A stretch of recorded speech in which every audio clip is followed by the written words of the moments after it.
Welcome to the Movie Bunker podcast.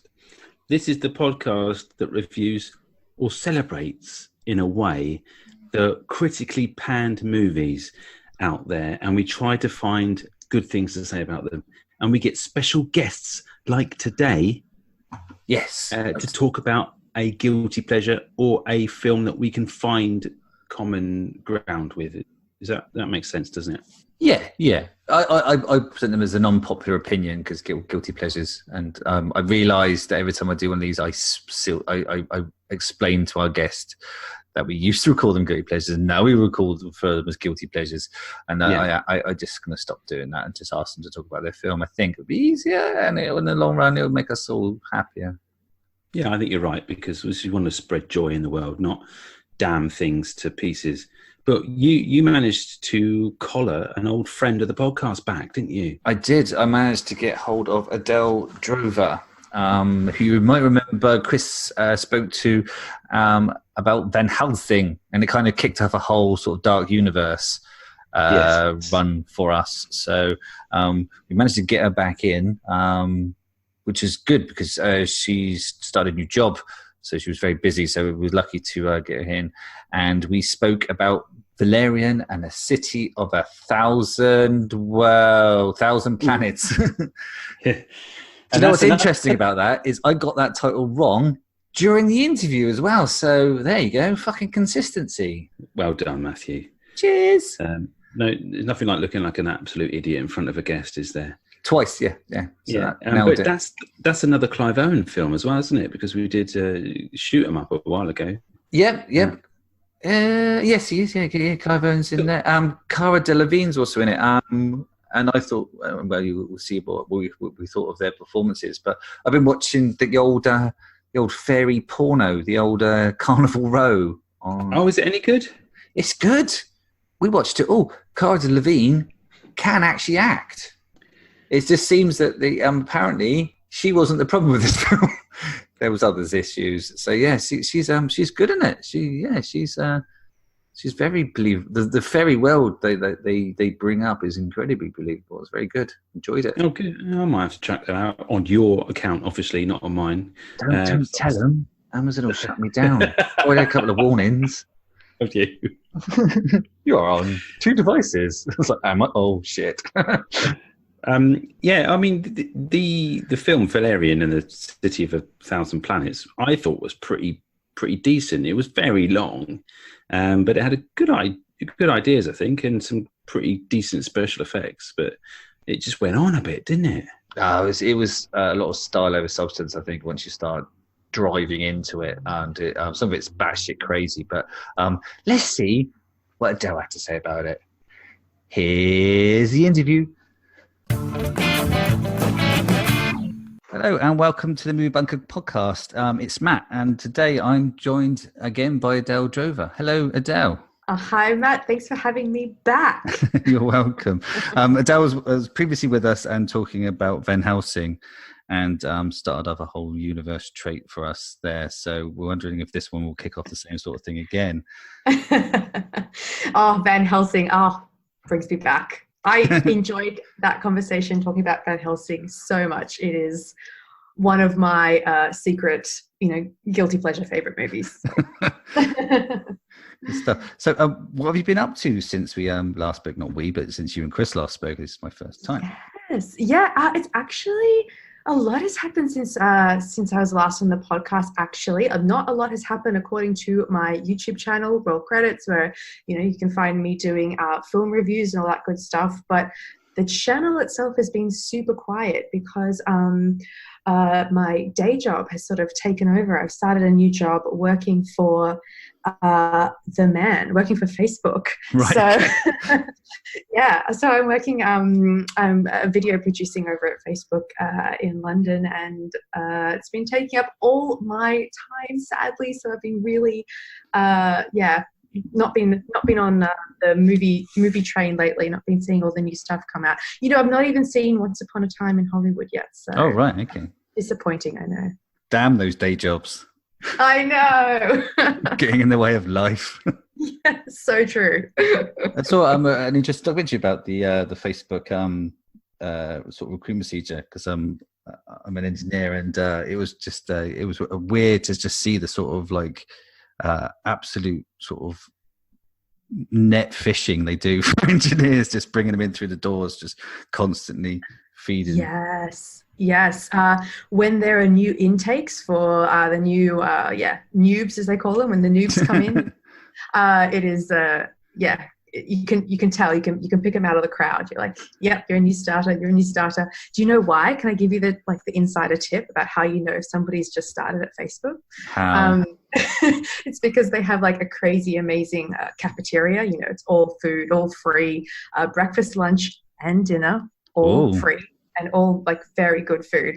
So if you're a new starter, you can tell because you'll have more than one plate balanced in your hands.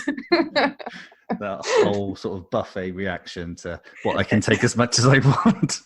Exactly, like their eyes just kind of widen. It's all free every day, and they just pile it on. I got a free ice cream at work once, so I can totally get on that. We was only allowed the one, so it wasn't so easy to tell. Everyone just had one ice cream. Hey, it's the little things. So obviously your day has been pretty busy, but have you seen anything good? Because we do like to take these small opportunities to speak about good films if we can. Okay, sure. Yeah, speak about a good film before we launch into what we're speaking about next. Yeah. You know what? I haven't seen anything new. I admit that I don't think I've seen anything really. I didn't get to see The Lion King.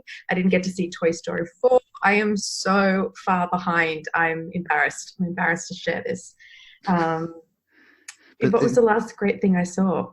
Occasionally when you miss out on these cinema things, it kind of makes your subscription TV suddenly pay off, because like 8 months from now you'll be like, I can watch this and I haven't watched it already. This is true. I've been watching a lot of TV actually. I've been watching the new HBO series Euphoria starring Zendaya, and that's been really amazing. It's a difficult watch. It goes to really dark places, but it's just filmed brilliantly and really cool. That is on one of my list of things to watch, actually. So I will push that up a little bit further, I think. Recommend it, yes. I noticed from your Twitter feed as well that you're, or at least were, a fellow trailer avoider. Are you still a trailer avoider? You know what? I am for the most part. I really am. I guess I do it intentionally, but I do. I avoid the trailers when I can, actually, and specifically for the Marvel movies, I do avoid them. I do remember, was it for Endgame? Yeah, I was in the cinema watching something else, and when the Endgame trailer came out, I literally put my head in my hands and blocked my ears. I went to that length. Yeah, I took the decision a couple of years ago to stop watching trailers because they were ruining. Because it was always stuck in my head. Like there's always be a scene in the trailer that was stuck in my head, and the whole way through the film just sat waiting for it, and it's just like, Exactly. And you get that also bit where they put the funny bit in the trailer. And then I know. you have to pretend it's amusing still. I know. I really agree. And actually, maybe we can talk about this a little bit later in our conversation too, talking about trailers and marketing and how that can kind of like that mismarketing. Because I feel like the trailer for the film Valerian was really kind of badly put together, badly marketed. And I think that's contributed to the whole flop, shall we say, quote unquote flop. You let the cat out of the bag, obviously. So you're that's okay. It was. I mean, we talked about this on our podcast before. We kind of diced around what we're going to talk about, but then I realised the other day that it's in the podcast title. So it's our sort of like little dance at the beginning of the podcast is really unnecessary. I feel it's like, what is it going to be? It's like I picked it out the list because it had Valerian in the title. So you picked Valerian. What's the City of 1,000 Worlds? Planets. Damn my eyes.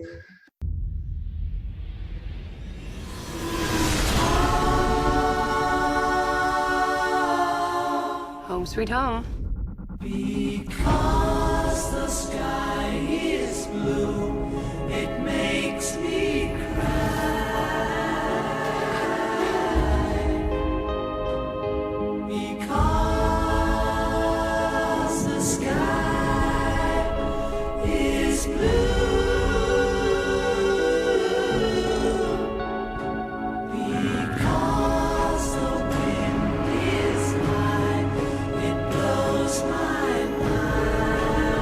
We get on just great. You flirt. I smile. Yeah, we're a team.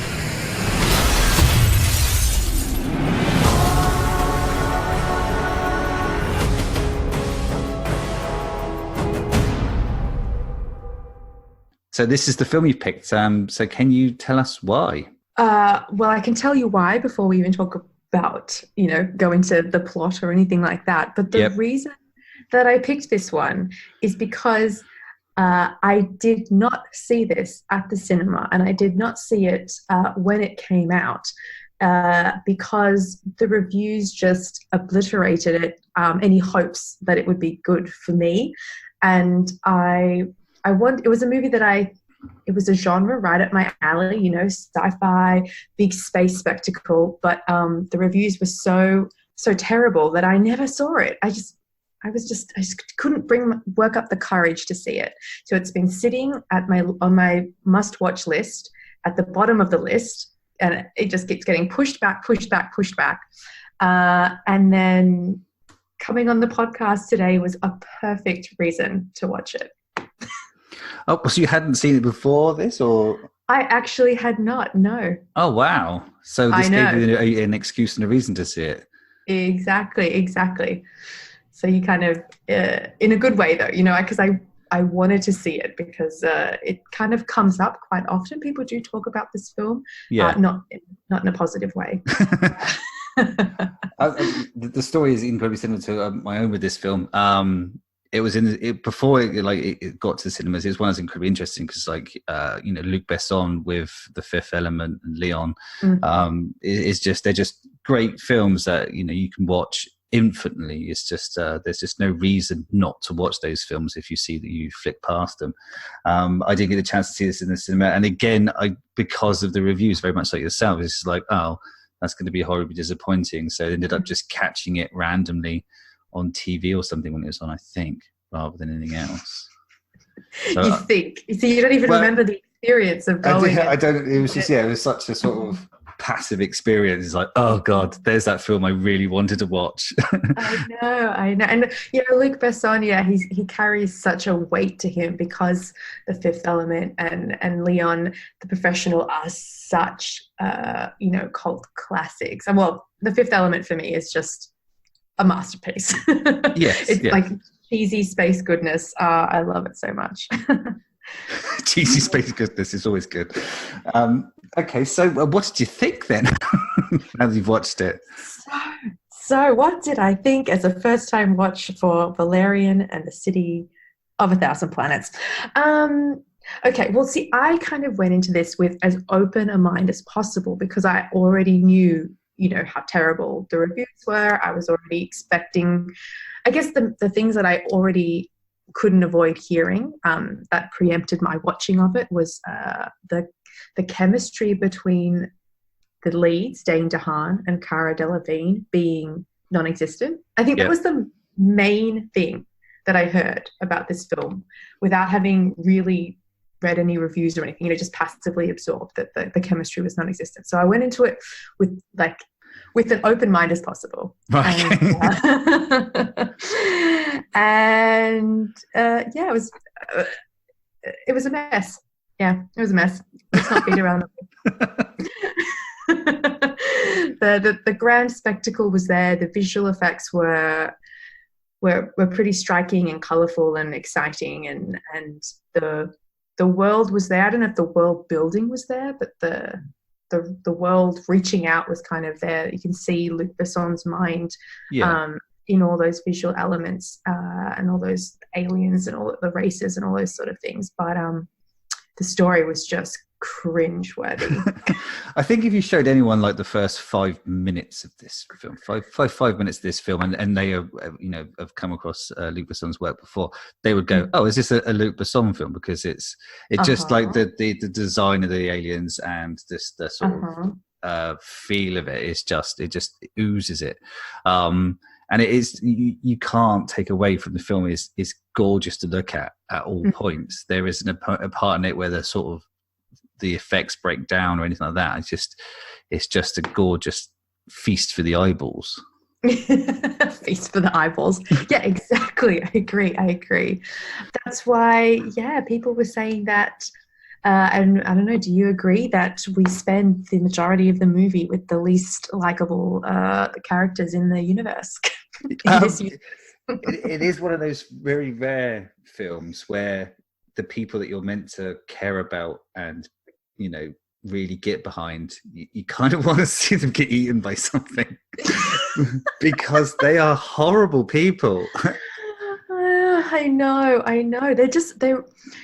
And these are our title characters. This is Valerian, and of course there's Laureline. I know they're really bland, and I think Dane DeHaan. I mean, I don't mind him, but he's no young Han Solo. He's no young Harrison Ford, or he's trying to be that like charming bad boy, and I don't think he's got that at all. What did you think?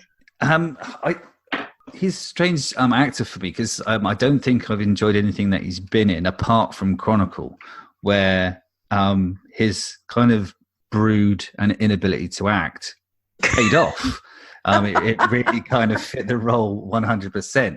But since then, he's just kind of like, it's the guy from Chronicle. We'll cast him in something, in Spider-Man and in this. And it's just like, it just, the dialogue between the two mains often to me felt like the run through. So they've just been given the script and they're just sort of like, saying the words to get through. Like, okay, that's good. That's the scene timing sorted. And they're like, should we do it for real now? And it's like, oh no, we got that in the bag. That's fine. Yeah. We don't need to do it again. That's fine. It just feels like, I don't know, maybe that, I don't know what it is. I think people are giving Cara Delevingne's performance more of a pass than Dane DeHaan, and I would agree with that. I think she's more passable. I mean, I just think it's because he's just trying to fit this Han Solo sort of character, and it's just not suiting him at all. He should embrace his sort of, I don't know, whatever his sort of thing is. Not trying to copy. Because, and then in the beginning of it, when our first introduction to the two of them, it's just the most awkward encounter. They're sort of in this beach simulation, and they do this like little banter thing, and then he's like, oh, why won't you go out with me? And she's like, oh, it's because you're such a bad boy. Ha ha ha. Oh, it just doesn't work. It doesn't work. and the whole time they're kind of wrestling over a mango juice or something. which never gets spilt despite the intricate arm bending that is randomly going on. I mean, if she didn't finally warm to him, she'd have a hell of a case for HR. Because she's just gone in there to tell him that it's time to go to work. Yeah, and he like totally flips her over the bed and just kind of pins her down. So, it's not okay. I don't think that scene has aged well into 2019. But so quickly it's badly aged. Weirdly, when I was watching all of the interactions between the two mains, Dane and Cara, it reminded me of another pleasure of work on this podcast, as we get to see so many wonderful films, is that we recently tried to, unfortunately, clickbait our audience by reviewing The Avengers, but not any of the good ones, the Ralph Fiennes, Uma Thurman Avengers, which I don't know if you've seen. No, I can't say that I have. Okay, well, if you want to make this film better and you want to see somebody a pairing with worst chemistry and worse banter, check it out. There's a scene in it where they're fencing and flirting, and it's worse than the mango juice scene. Wow. Yeah. Okay. Now I'm now you've piqued my interest, and this is the thing. This is one of the biggest pros for the film Valerian that came out from all the negative reviews. And that was when everyone was canning how bad this film was, I thought to myself, it couldn't possibly be that bad. I need to see it for myself. So it did get my interest, not in the right way that I think the director, Luc Besson, hoped that it would get people's attention, but it got my attention. It got your attention. Okay, so that's good. But sometimes, I mean, I was kind of hoping that you'd sort of go, that my expectations were set so low that when I finally watched it, like all the sort of slightly small little good bits, The little glimmers that you get by basically everyone apart from the two main characters is kind of is good. So in terms of the plot then, so these two characters are kind of like, I don't know, special forces, spy kind of guys. Yeah, they call themselves agents. Yeah, so that works, right? So, but I can't remember in which order it was. In bizarrely, I watched it over the last 2 days, so that's weird. I can't remember. I watched it in the last 2 days too, and I also don't know. So we have like this setup of this peaceful kind of indigenous race on a beach. Yes. They're Yes, basically called like the Pearls, right? the Pearls, which has confused me because they also deal with pearls. Also confused me, yes. So I'm like, are they talking about the people or the pearls? And as soon as I saw these wonderful, peaceful, very at one with nature loving people, I knew they were going to die. Because that's what happens to all peaceful, lovely people that are in tune with nature. There's always a horrendous thing happening to them. So, and that kind of that opening scene is again like the rest of it, because I guess it's mostly CGI and special effects. Is actually it's quite good, that bit, right? Yes, yeah. The characters, the pearls, their skin is all shimmery, and the effect it's very striking. Yeah, and they're kind of like skinny Avatar type people. Yeah, that's a good description. Very yoga-y. they strike me as yoga people. Yeah, they're gonna die, of course. They're it's gonna die. Yeah, and they die in a big explosion, and then there's kind of the last we see of them, and then we're introduced. I think that's then we see the Cara and Dane on the ship, getting ready to go to a mission to a weird marketplace. Yeah, it's the planet. No, it's a station, a space station, Alpha, that has representatives from all the alien life forms on it. I read an interesting fact. So you know in the opening scene when you got like the sort of the growth of the station with all the introductions to people. So first of all it's the Russians, and then it's various aliens, etc. Is that they're all the captains introducing themselves are all writers and directors that Luc Besson had previously worked with. Oh, really? Yeah. Oh, there you go. That's pretty cool. I thought you were going to say actually that one of those was like a cameo of the alien race in The Fifth Element. Did you notice them? Yeah, one of the ones with the sort of the waddling. The waddling ones, right? Yeah. Yeah. They're very similar. You obviously run out of ideas on I think there are 200 alien races featured in the film. So you forgive him for maybe, a bit of plagiarizing of his own work at all. I forgive him. There's also for that one thing. There's also a cameo by Rutger Hauer right at the start. Ah, yes, I did. And I kept waiting for him to come back, and he didn't.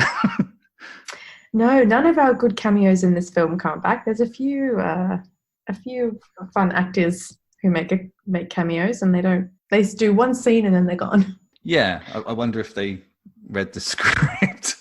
Yeah. Okay. So the thing blows up to the marketplace scene. So what did you think of that?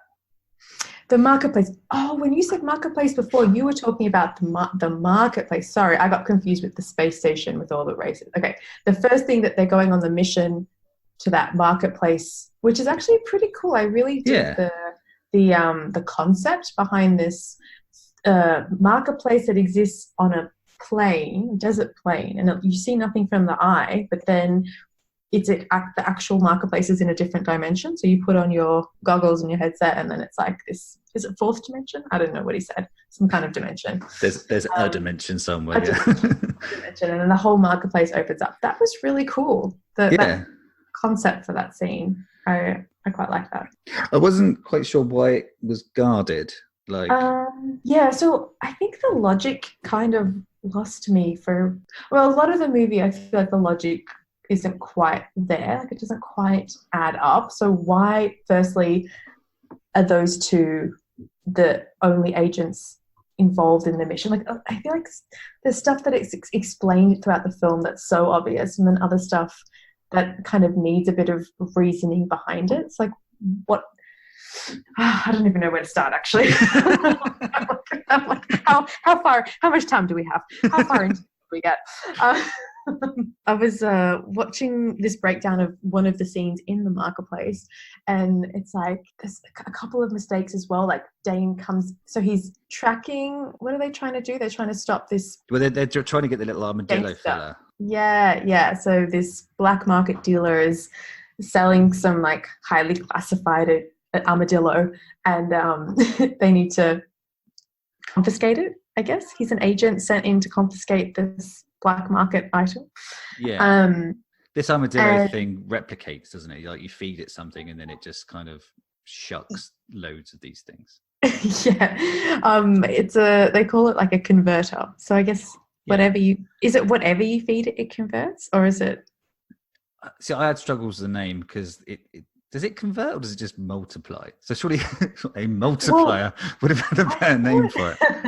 I thought she called it a converter. Like, I felt like... Yeah, they all call it converter at some point. Yeah. Like, surely it would have had a name as well, because it's like an animal. No one's going to have gone, hey, look, it's a converter. I know. And like the logic of the converter, the animal, was a bit strange as well. I don't know. It was all a bit strange. What did you think about the marketplace scene? It was enjoyable, I think, because, like I say, it was a really interesting concept, and but I didn't understand. I didn't understand why he needed the weird box thing for his hand and a gun. That's what I mean about the logic kind of not playing through. Like, the through line of the logic wasn't quite there. It's kind of, I was kind of on the tip of it. Like, I was like, okay, so we're in another dimension. So he has this giant box machine thing that he needs to put his arm in order to reach from one dimension to the other dimension. Yeah. Then it doesn't quite, all the dots don't quite connect because it's there and then it's not there. And then he's falling through all these layers in the marketplace. And then some people can see him and some can't. Yeah. You know what I mean? Yeah, and like, he can get hurt. Can he get hurt? It's like, or can it just his hand get hurt? I mean, which part of it? And if it's just that, then surely you'd be better off not putting your hand in the box. Yeah, I know. Bit strange. It's a bit odd. But then it had a kind of cool chase sequence of a large kind of dog thing. And they did that typical thing where no one else's lives matter apart from their own. I know. So, like, did you also think that one of the guards in the the company that was with them, traveling with them, they gave him quite a lot to do. Like, his face was like quite, I don't know, he had a few lines and he had like, it wasn't just like a side character. I felt like he was a character. And then no, his life doesn't matter. His life matters nothing to me now. Yeah, nothing. Carnage. Was it the mugger from The Fifth Element, or did he just look a lot like him? You know, the one where he wears the hat with like the picture of the hallway on it in Fifth Element, and then it's like that guy. Was it? I don't know. I just suddenly kind of thought maybe that was him. Because you know what, Matt, that would make more sense, because it felt like that Luc Besson was kind of pointing out this character, and then he died. So it kind of felt like he was somebody important. Yeah, so, let's go with it was, and then the internet can shout us down if that doesn't turn out to be true. And if it wasn't, then it should have been. yeah. I think it's enough, right? He had in fact, even I think a nice hat is like that line gets used twice, right? Fifth Element, he had said a nice hat to him, and then yeah. And she's tells the guy who does have a nice hat that he has a nice hat this time. Oh, such a good movie. I should have. Yeah, I feel like watching that movie now. As a bit of sort of mind bleach. That's it, to take the bad taste out of my mouth. That is Valerian. So moving on into the middle part of the movie, and yes, we've got the lead characters making bad decisions, just doing things that kind of don't really make a lot of sense. And then you've got generic generals and generic army guys on a space station, just yelling and throwing their weight around. There was a lot of shouting and a lot of locked files, which you feel was a little bit lazy. Very, very lazy, and especially when things like, oh, this file is classified, and he's like trying to declassify it, and in the middle of the working, space office, there's people like, and it's like, why is this not classified? Or he obviously hasn't read his security memo. He should be in a side room. He should keep his password safe. Oh, and then they have this big meeting with representatives from all the alien races. What is that meeting about? A big human so this is where the sort of second kind of plot manifests itself, because at the center of this big space station there's a sort of a dead zone. They pointed out that is and this doesn't ever make sense even later on. Now I'm thinking about it. So it's like it's poisonous and it's growing, and so but the general is saying this thing is poisonous and growing, who we later find out is a bad man and doing bad things to nice people, but then makes a big fuss and points out exactly where they are to everyone. It's like, hey, this glowing red dot on the map, don't go there, it's thingy bob, it's dangerous, and they would never have gone there anyway. Exactly. It's just a lot of just exposition, and did we also mention that the general is played by Clive Owen, who looks like he has completely checked out. He's there, but he's not there. He's there in uniform alone, I feel. He's there in shiny green uniform. But a lot of badges. I mean, I was impressed by the sheer density of badge this man was capturing. I mean, he obviously has lived a life. Lived a life, yes, as we find out later, making the difficult decisions, and he's put together as a baddie, he's the kind of the bad guy of the story, and from the pretty early on that he's somebody not to be trusted, because Laureline doesn't kind of trust him right off the bat. So she's one of our leads, so if she doesn't trust him, you've got your guard up about Clive Owen, the general.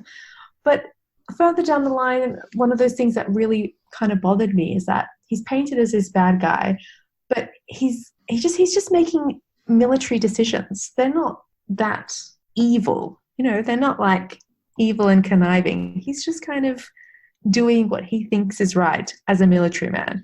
I mean, I think we can jump sort of backs and forwards, but towards the end he has a large kind of speech about what will happen if the truth gets out, and it sounds horrendous. It's like we don't want this to get out. It's like, you're probably right, let's do this shit, but then Dane makes the decision that he'd rather just go to the beach and screw humanity. So they're having this big meeting, and this is where we see do we know they're the pearls at this time? So the pearls, I think we know they look the same, they're all shiny and glowy and stuff. The pearls come in and they goob everybody. Mm-hmm. And peacefully goob. Mm-hmm. They're obviously they're using peace goob just to stop people from, I don't know, getting up after them. I'm not sure. This is when I noticed thing that I kind of grated on me a little bit, is that Valerian, the character, notices that everyone's getting goobed and hiding, and has this little device he puts into his mouth. Mm-hmm. Which when he does this, I think it's that's just must be a respirator or something, because he knows he's going to get goobed at some point too. But it turns out to be an oddly specific tool that will get him out of the goob, but I can't see any other use for it. Exactly. I could not agree with you more. At first I thought, oh, very smart, very cool. So he's got a little breathing device in his mouth. He must use this all the time. Yeah. And then this little spider, little mechanical spider thing, crawls out and cuts the goob open from the inside. It's oddly specific. And why did it need to be in his mouth? I don't understand that part. Because I thought to myself afterwards, I was like, well, maybe, like, you know, it was, just a general getting out of things kind of device. But why would it need to be in his mouth then? But then I thought, well, the other thing was if it needs to be in his mouth as a sort of thingy bob. So what if they just come over and handcuffed him? And they'd be like, spit that out. And no, I need this for. I need this for reasons. So, because plot. Because plot. Yeah, because it looks cool and it has a laser on a spider. And how much do you think? Like, you haven't read the original source material, the comics that this is all based on, those French comics, Valerian and Laureline, have you? No, I haven't. So and I don't know if I want to now, but they're huge, right? Oh, yes. Well, it's been going on. The series is finished now, but I think it's, decades long of, been going since the 60s, 70s maybe.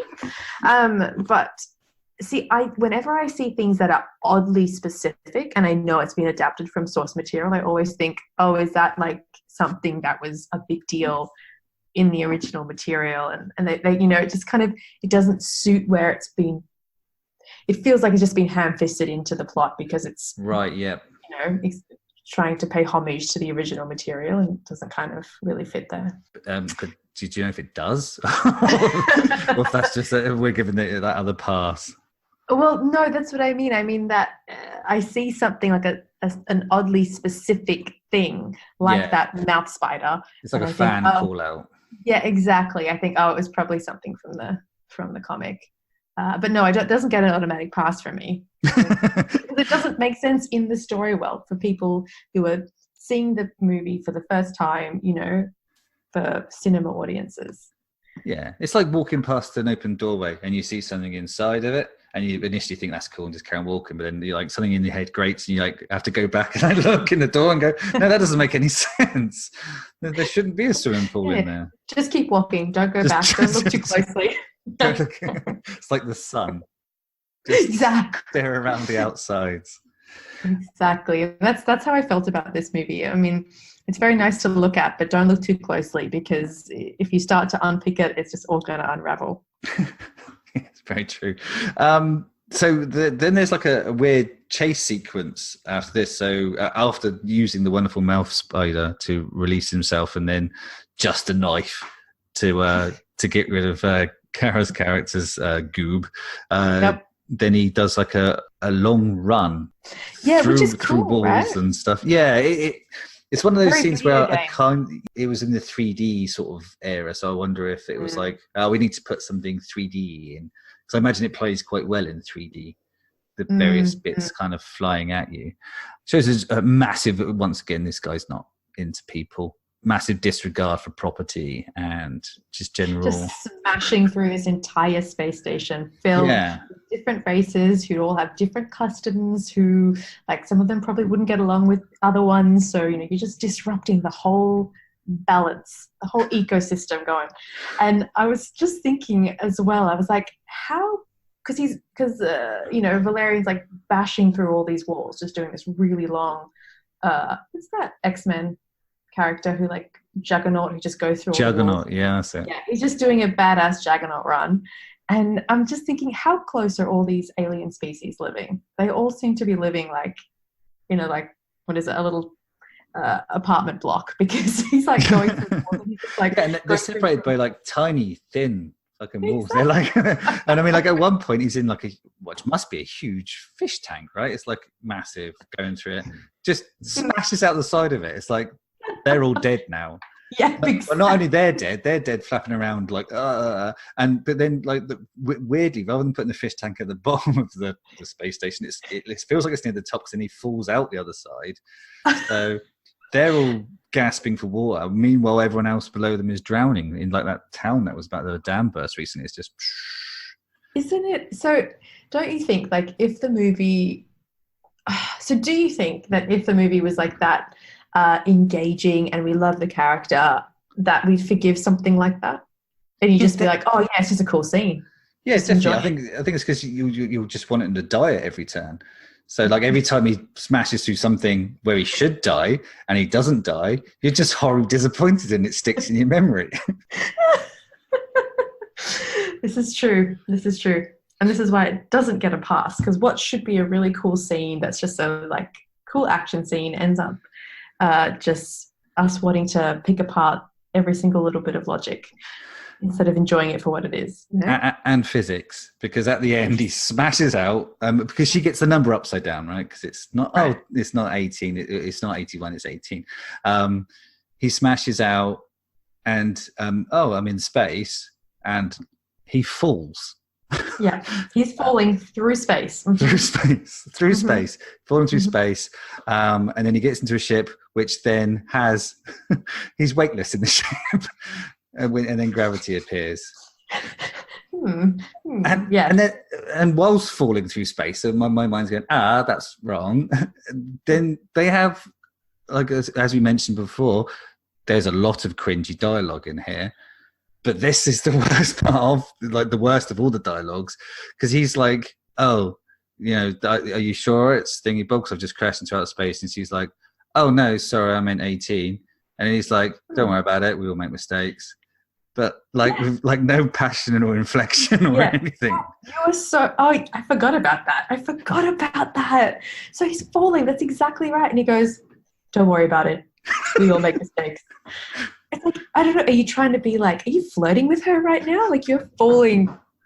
It's such a miss. It's such a miss. It's so bad. Then he's on a ship and he's chasing Clive, the people that have kidnapped Clive Owen, and in a cool kind of chase sequence. I don't know what his goal is here, to kill Clive Owen, because he's shooting at the ship. He's just following. Yeah, exactly. Yeah, and then Cara Delevingne is being very unhelpful at the monitor, just being like, "Oh, go faster! Oh, they're getting. Can I'm losing you? Can you go faster?" Thank you for being very unhelpful and narrating exactly what we're seeing on screen. Yeah, it's like, I'm on a lot of pressure here. If you're not going to be useful, could you please just be quiet? But yeah, I think several times she shouts that he has to go faster. Yeah, it's like he's going as fast as he can go. And even if he was going faster, what's going to happen? I don't know. And then the movie takes a turn, which is the biggest detour of the whole film for me. So Dane DeHaan goes missing off the little blinky screen. Yep. He's gone too fast. He's in the dead zone now. And what's Laureline going to do? She's going to go after him.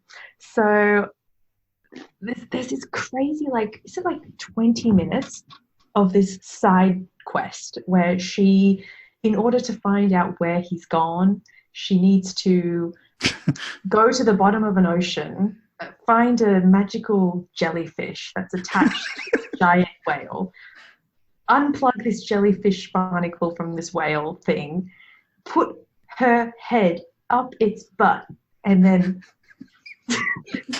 go on this psychedelic trip in order to sense where Valerian is in the spaceship. Correct me if I'm wrong, please. Chime in. I really wish you were wrong, because I've never heard it said out loud before, but now you've 100% nailed what happens next, and it just sounds like a fever dream, like utter bullshit. I mean, you missed out the fact that it's three kind of weird snork things, or the guys from the Raccoons, him. Cyril Sneer. 3 Cyril Sneers are telling her to go and find this jellyfish, stick it on her head, and find out where it is. And the greatest thing about it is that he's about 2 yards away from where he disappeared off her radar. Yeah.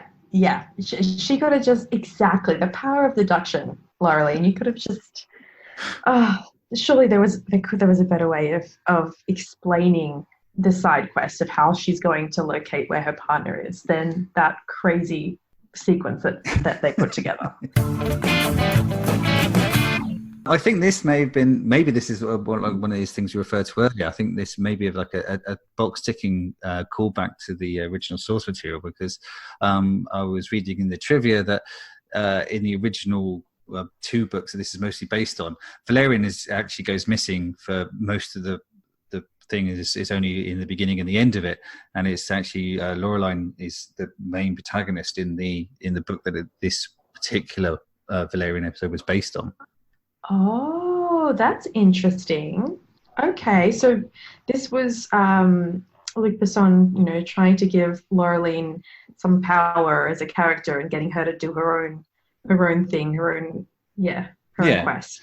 So he gives the empowerment, and then gets her fished. Like as soon as she meets up with a man, whoosh, off she goes, off to rescue again.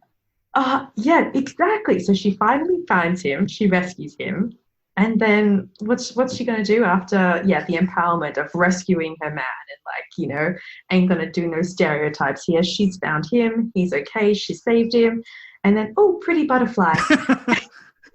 So then she touches this lovely electronic butterfly, because she's a woman, and yeah. I mean, they could have been slightly more insulted. It could have been like pieces of clothing they were fishing with. They should have just done it that way and not beat around the bush. Oh, shoes! Shoes on sale. Don't touch the shoes on sale. Why not? They're not always for sale. Oh, there you go. And there she goes. She gets whisked off and is kidnapped by a race of... How would you describe this race of alien that she's kidnapped by? I thought they were the most emotive character in the film, to be fair. They're kind of like tiny, boggle-eyed head, but large, fat body things. I actually quite liked them too. I particularly like, because then she's like, it feels like she's going to get married or something. And there's like obviously like a handmade version of this alien who's trying to get a dress for her. I liked her. She was... She was actually the only thing that was that made me sort of giggle, laugh out loud. She was true comic relief as a side character, wasn't she? This alien handmaid. And she wouldn't take no for an answer. And she was just like, you could tell she enjoyed her job. She was happy, and she couldn't understand why Laureline wasn't happy. Oh gosh, I can't believe we're still getting through this plot. This is we're not even are we halfway through yet? I don't know. We can skip tons. I mean, it appears they did, so why should we not bother? This is when Rihanna gets in on the action. Yes, Rihanna, which is a fun cameo. I mean, she was one of the Ethan Hawke. cards. So I mentioned Ethan Hawke as well, as I didn't realise his name. I'm looking at IMDb now. Was Jolly the Pimp. I didn't know his character name either. But it actually took me a second to recognise Ethan Hawke. I didn't know that he was in this film, and so when he made his appearance as the seedy bar club owner, I was Jolly like, the Pimp. Thank you. I was like, is that no? I was like, oh my God, that's Ethan Hawke with a nose ring. And then Rihanna. So what is it? So Valerian goes to find a shapeshifter to help him break in to the alien googly eye lair to get back Laureline, who's been because you can't go in there unless you're googly-eyed or maybe heavily armed. Who knows? Who knows other ways you could possibly go in there? But yeah, he needs a shapeshifter. And then meets Rihanna, who does a really cool dance, which is it's done quite well with all the visual effects as she's changing and shape-shifting costumes and identities. I thought that was quite cool, except and this whole dance, sort of stripteasey dance that Rihanna's doing, Valerian is very much like, he only has one expression, and that's, oh, damn. He just keeps doing it to her, and I was like, I don't know. You just know that in his head he's going, I'm on a mission, I'm on a mission, I'm on a mission, I'm on a mission. Yeah, exactly. It's well done. I mean, like, if Rihanna banged out that particular routine on the Britain's Got Talent, I think she'd get at least to the final, right? Oh, I would think so. Look, but for me, actually, that dance sequence was one of the pros of the film. I enjoyed it. I thought that Did scene was quite interesting. Tiny weeny bit over long? I think that they were squeezing out their time with Rihanna, so they probably only had her on set for like a couple of days, and they wanted to use every single take of her. Yeah, I mean, personally, I felt that anything that sort of stopped dialogue happening was more than welcome. They could have spread it out for another 20 minutes. This film just doesn't have pace. No pace at all. So we're doing these like sort of side quest, side missions. So again, Valerian's off doing a side mission to recover Laureline. So it's like the exact opposite. So where before Valerian was stranded and Laureline had to go on a side mission to save him, now it's just reversed. And just seems very counterproductive to moving a story forward. He wears Rihanna and changes into the blobby Google Eye thing, and eventually rescues Laureline with a lengthy action sequence. Lengthy, and then that's it for Rihanna. Yeah, we don't even like see her like No. death throw. It's like we don't see the reason for it. She just is dying. She's mortally wounded somehow in the battle, which we don't see where or how. So she kind of does this, which sounds like a shit description, but that's actually what she says. Like, oh, must have got injured in that fight somehow. I know. It's just she literally says, "I'm dying," and and that's supposed to be a sort of self-sacrifice moment, where a character is sacrificing herself for the mission or for the lead character so he can learn something. So but no, it's just like he's like, "You're the best strip dancer ever." Like, thank you, I can die in peace. And that's tag out Rihanna. Yeah.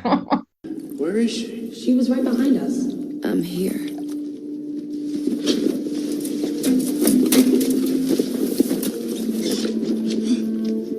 What's wrong? Must have been injured during the fight. Bubble, tell me what to do. There's nothing you can do. Anyway, where I'm from, life is more painful than death. Don't say that. Unfortunately, it's true. Life's a drag when you don't have an identity to call your own. You do have an identity. You're the greatest artist I've ever seen.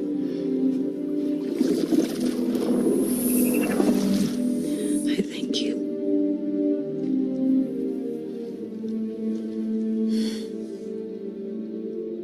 It was my pleasure performing for you. Oh, before I die, here's Nefertiti, just in case, because I didn't do that one in the show. I'm just going to quickly... Part of my contract, yeah. quickly smash out Nefertiti and then dust. There you go. And the whole time Laureline's just standing there sort of like awkwardly looking, and as while the two of them are sharing this lovely death scene poignant moment, and she's just like, can we go now? You know? Yes, like, I don't know who the blue person was. I'm going to kind of get that, you met her for 5 minutes, for God's sakes. Let it go. Mm-hmm, mm-hmm. I mean, you normally show casual disregard for human life. What does this one matter? What happens next? Well, this is now the sort of the final thing. This is we delayed the plot long enough, and then suddenly there's a lot of exposition. It turns out that the initial Armageddon we saw of the home planet was caused by Clive Owen having a battle above the planet. And winning the battle, like you said earlier, just doing good military stuff, really. They then transpires that some of the survivors managed to get onto the space station and have been living in secret in the middle of it. Clive Owen doesn't want them to be living in the middle of it, so he concocted this random plot to hide the information, but then to kill them somehow. I would love for us to the plot that we've just described over the past however long we've been chatting. I would like us to transcribe this into words and post this on IMDb as a plot summary. It's bananas. It's just I think when you hear someone say it out loud, it just makes less and less sense. The more you talk about it, it's one of those things where, as you start to explain the plot, someone should just come over and just put their finger on your lips and just give you a gentle shh. Okay, it's okay. It's going to be okay. Let us not speak of these things. Just go watch The Fifth Element. It's all going to be okay. Yes, come on. So, but the aliens, they kind of make this weird, like, holodeck home. And you're like, oh, cool, they made a holodeck home. But then it turns out it's just a spaceship and they go off anyway. Yeah, blasting through the rest of the space station, leaving all the other alien races to, be exposed to damage and space. Space damage, the worst kind. Because they're right in the middle, right? So they're right in the middle. They blast their spaceship through the entire, giant space station. So it's like, well, they're okay. What about all the people that you've left in your wake? Maybe they are the assholes after all. I mean, who knows? Oh, plot twist. But Clive Owen lives somehow. Somehow they managed to blast out within the spaceship, but leave him hanging behind. Yes, there's time to tie him up, teach him a lesson. Mm-hmm. Yeah, so they must have just pulled forward a little bit, got out. Oh yeah, hang him up. Tie him up, but in a funny, comical way, not just a regular way. Just gotta, leave him hanging from the. Indeed, and that brings us in. Well, actually, no, it's not quite the end, is it? Because we have a kind of like a James Bond-esque floating section. Because it's a long film too, right? It's not. Long. And how long is it? 2 hours 17 minutes. So yeah, and how does it all finish? Because you watched it today. I've already forgot. I watched it 2 days ago. They end up kissing, and everything's okay. But it's one of those slightly more kisses because if people don't like, it makes you feel uncomfortable. Oh, that's right. And at the beginning of the film, he asked her to marry him, but in kind of a joking way. I was like, was that a serious?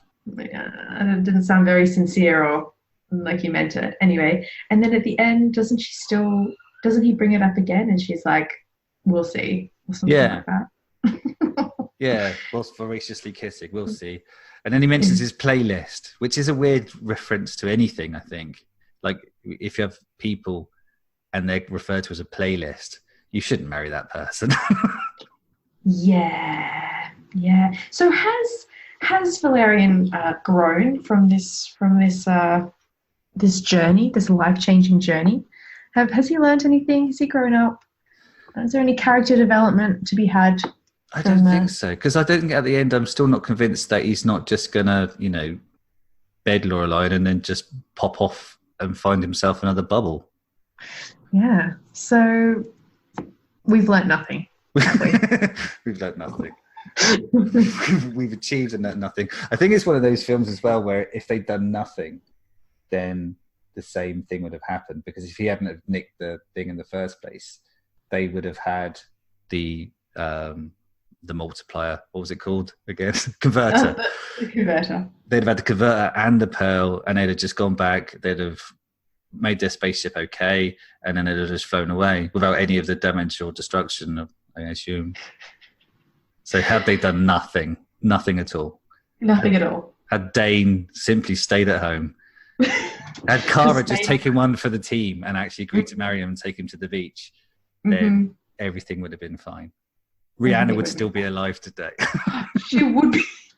She would be. Yeah.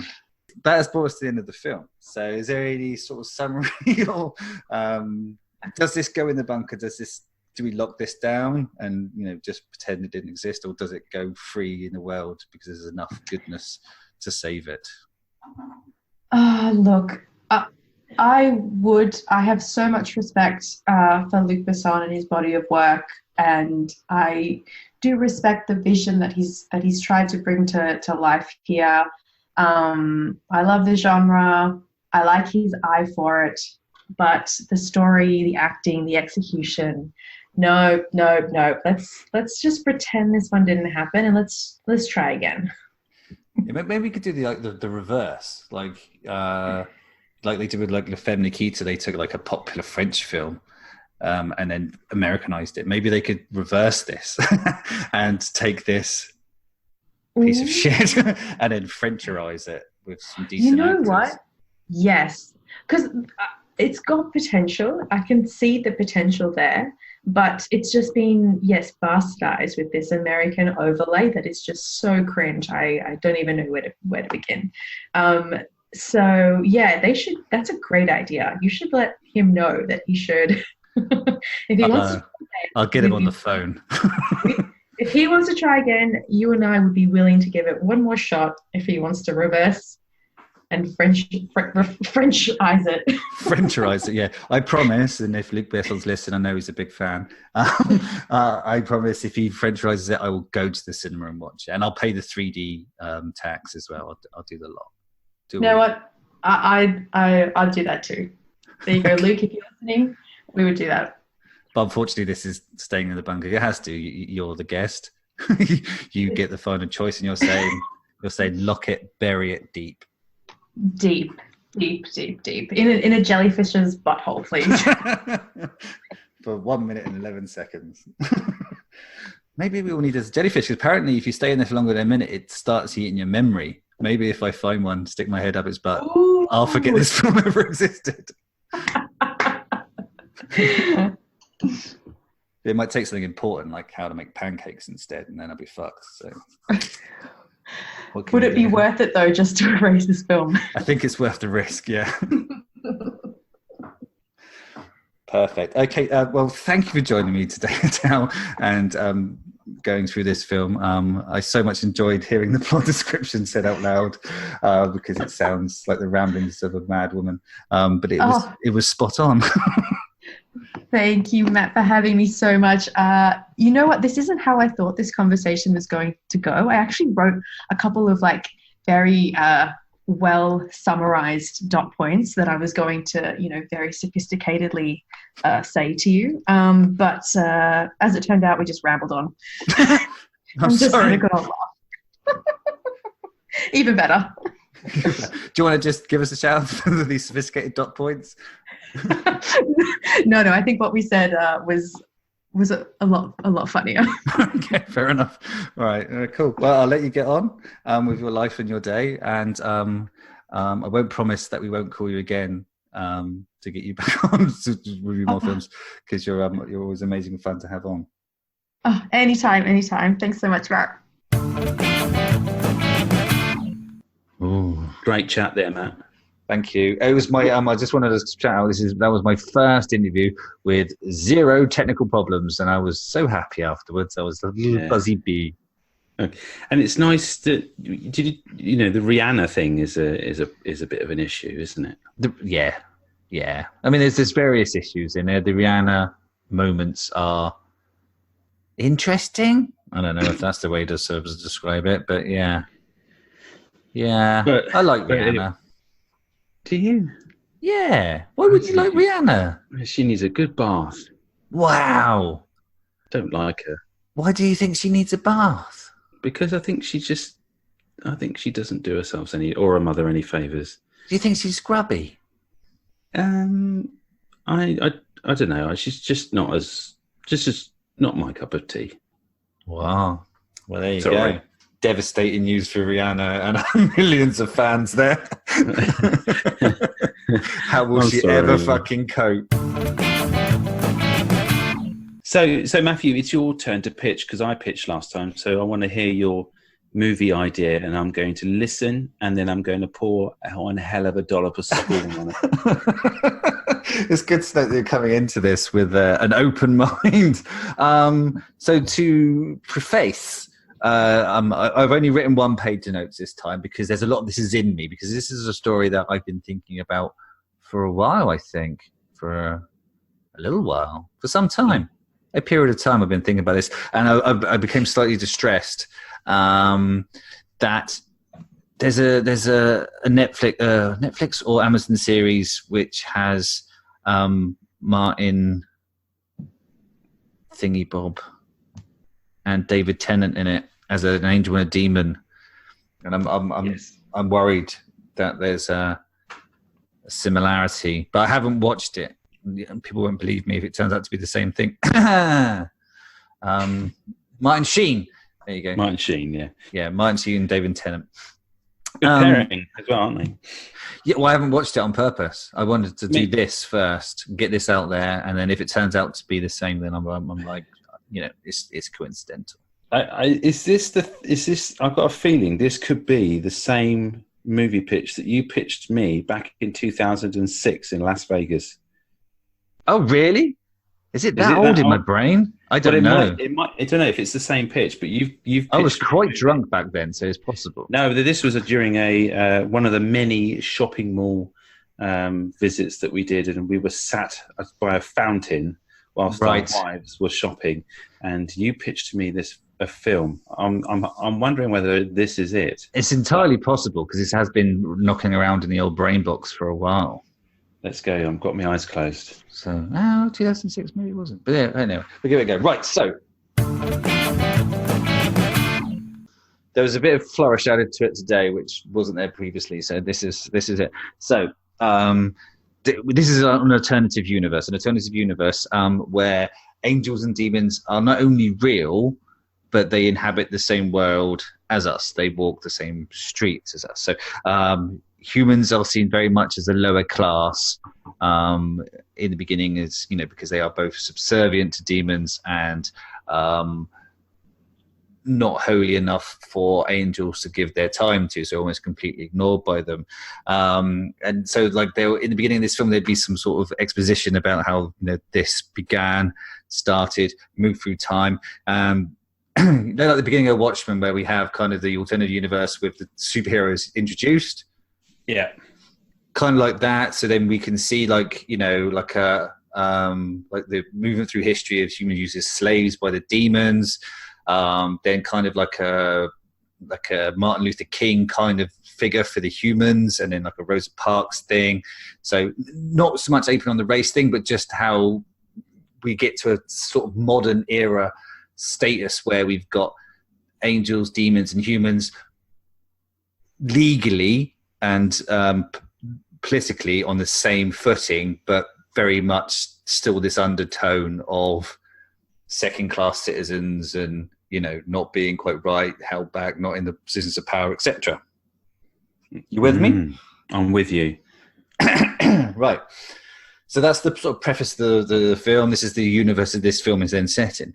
A human child is born, a girl, which fulfills the signs and importance of a certain prophecy, which matches an angelic historical prophecy, which states that the child will bring about the true ascension of the angels and the destruction of the demon kind.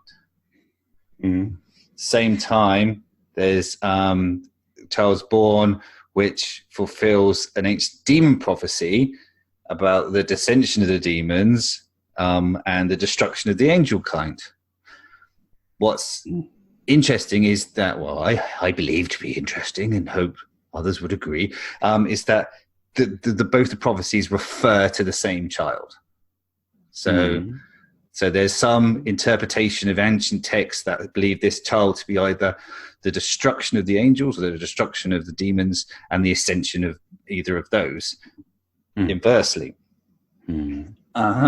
So what happens is, because you get like these hardline radical people in Angels and Demons in both sets, is that the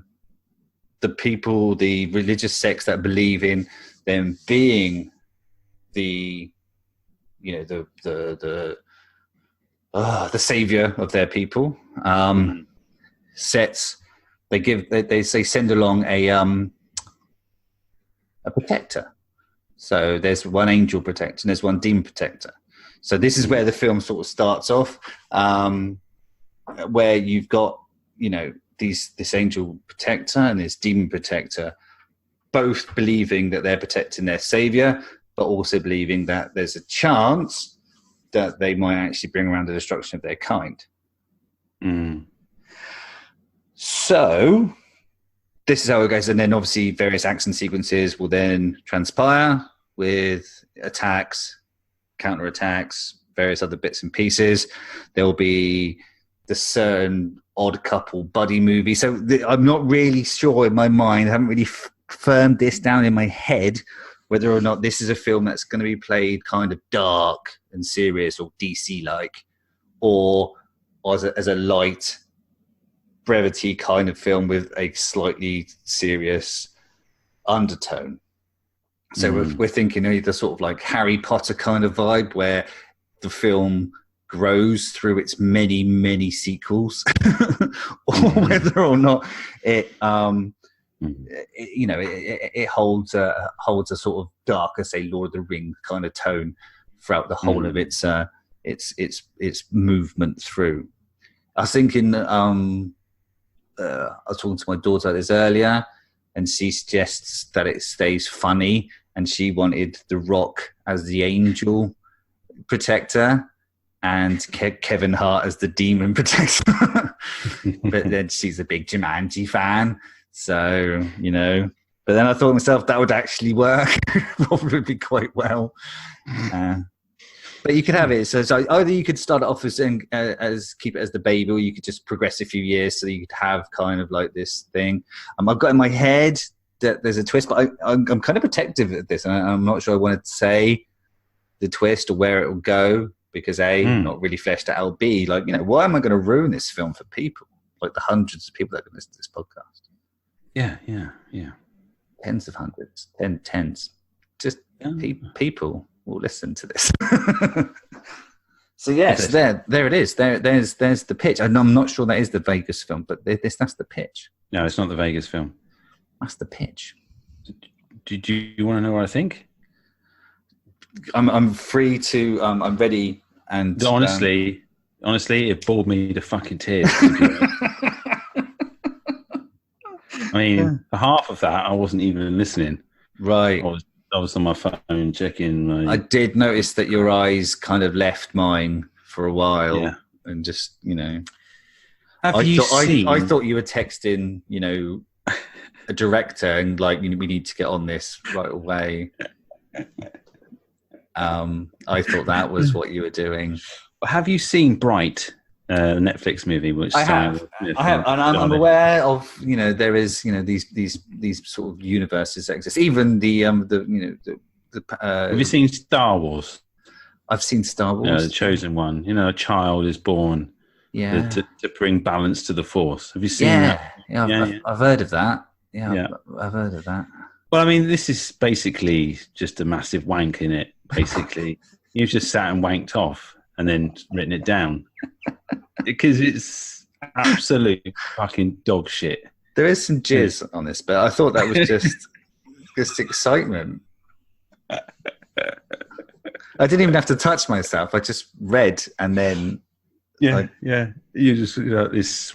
Honestly, it's like George R.R. Martin's, you know, younger, uneducated brother had a go at fucking writing a story.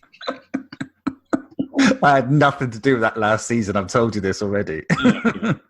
No, it's interesting. It's very interesting, and I can see, you know, you can visualize this quite easily because we've watched a lot of films of this kind of dark universe type thing, and even Constantine and stuff like that, where there's angels and demons and living amongst people. It's heavily inspired by that kind of thing, as well as, you know, District 9 and stuff. I mean, God, fuck no, I wouldn't want to be as ham-fisted as Blomkamp is with his, you know, nodding to the apartheid issues.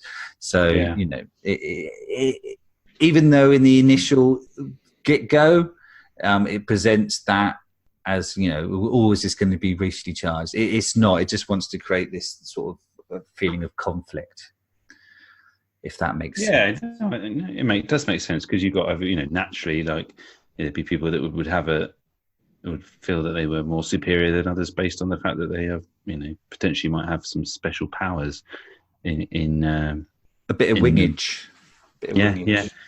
Yeah, and what would they do? It's like the elves who live in, you know, a very nice area in town, and then the trolls or whatever they are, the orcs live in the slums and stuff like that. So it's Shirley, I think it's called. Shirley, yeah. There's some, but obviously there's loads of room for a political and social commentary running through all the way through it. And I think that's the more and the more of that, the better.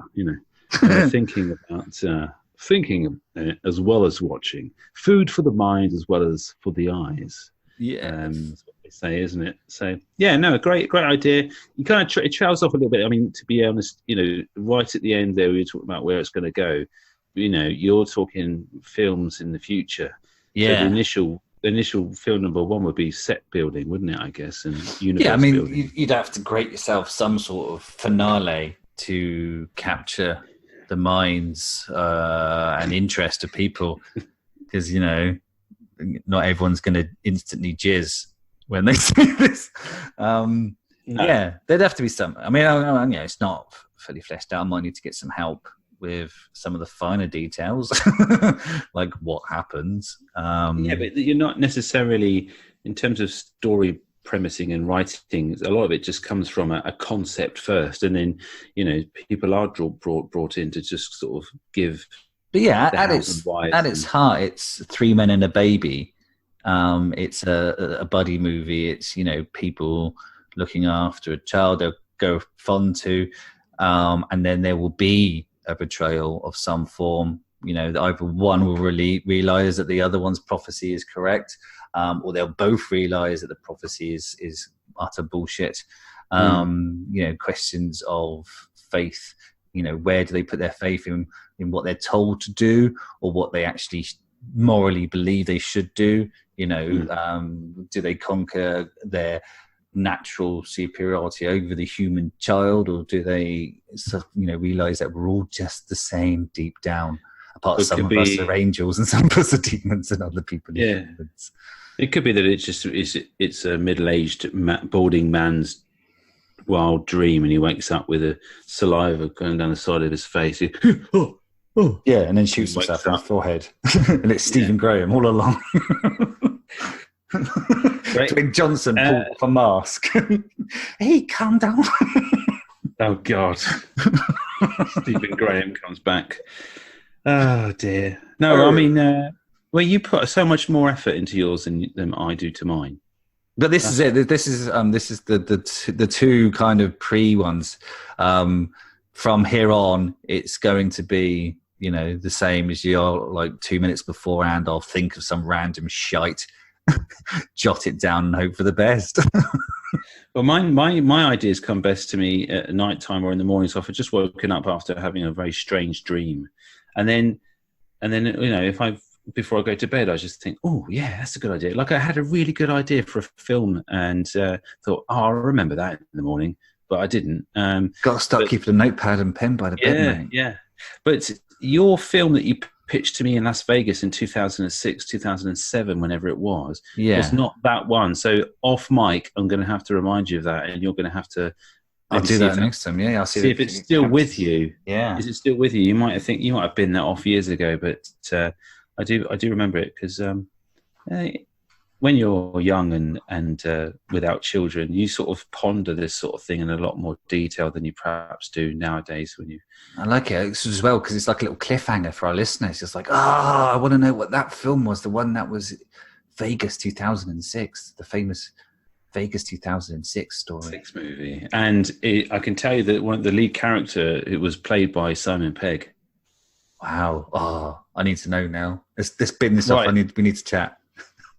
Okay, so if you like, same old thing from me, I guess. I forgot the pleading. I forgot the pleading. Sorry. We're going to do a little bit of pleading there. If you haven't done already, because I know you all rushed out last time and subscribed and downloaded and left a review and gave us a 5-star rating, just to let everyone else know that we're here. It helps. And if you want to do some fan art for these films that we're pitching, I'd love be that. Amazing. That'd be my favourite thing in the whole wide world. Do some crappy, or even not crappy, but very good, word art. I think it has to be one or the other. Like middle ground artwork, you can fucking keep that, mate. Stow that shit away. It either has to be exceptional or so utterly shit and done in paint that it makes me cry with laughter. Yeah. So go back and listen to the pitch episodes and see if you fancy doing some mock-up movie posters. And if you listen to the podcast, you know who our favourite actors are.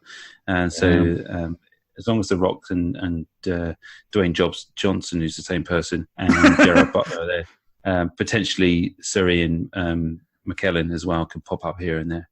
But yeah, download, enjoy the podcast, and do whatever you can to support us. It means a lot. So until next time, I guess. Bye. Bye.